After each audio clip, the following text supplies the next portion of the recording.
mi ò accept apology yẹn on behalf of Lizzy Anjorin èmi gẹ́gẹ́ bí ẹnìkan mi ò gba apology yẹn ọmọ Shehu má ní pé mo hate ẹ mi ò hate ẹ o ó máa padà ṣe apology mi ó bẹ woman yẹn dáadáa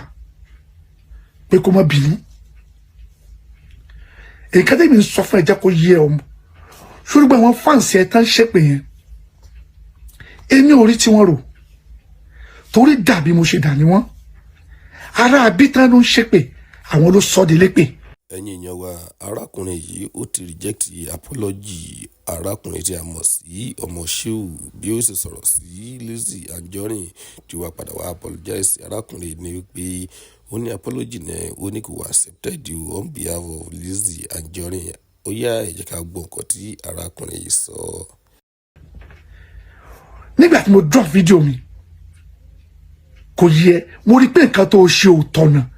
mo fi drop fídíò fún ẹ torí inú ilé kan lájọ wa wọn ní máa bú bàbá Sheikh Buhari ọmọ Musa yẹn kí irú wa kákáwọ́ gbéra never torí àwọn gan gbà à ń jẹ arọ́lá náà àlùbáríkà yìí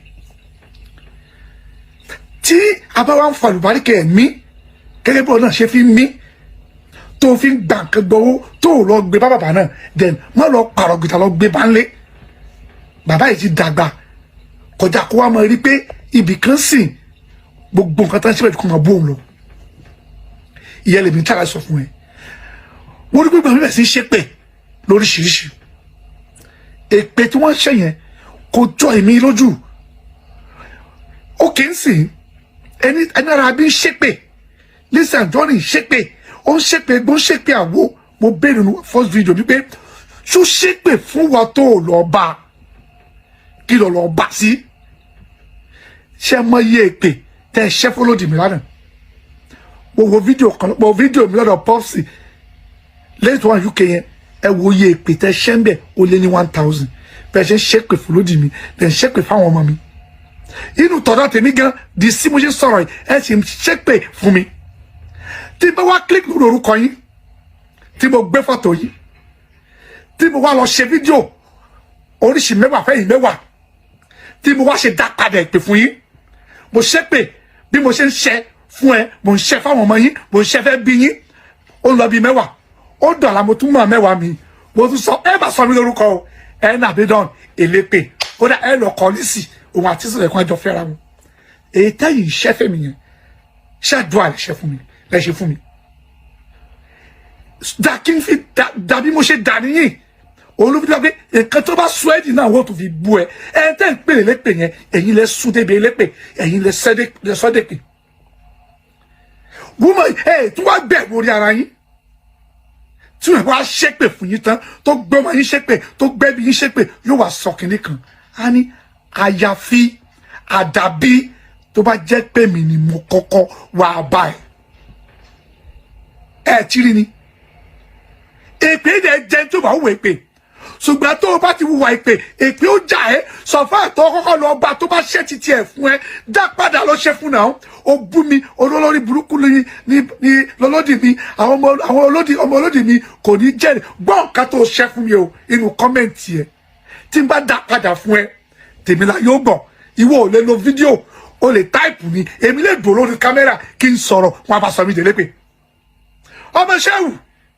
on behalf of gbogbo èèyàn àwọn tó jó lóòótọ́ àgbà fídíò yẹn lọ́wọ́ ẹ̀ apology yẹn ó tó apology ẹ̀ ṣe fún wọn yẹn o we give you next Friday ó tó apology woman yẹn ṣe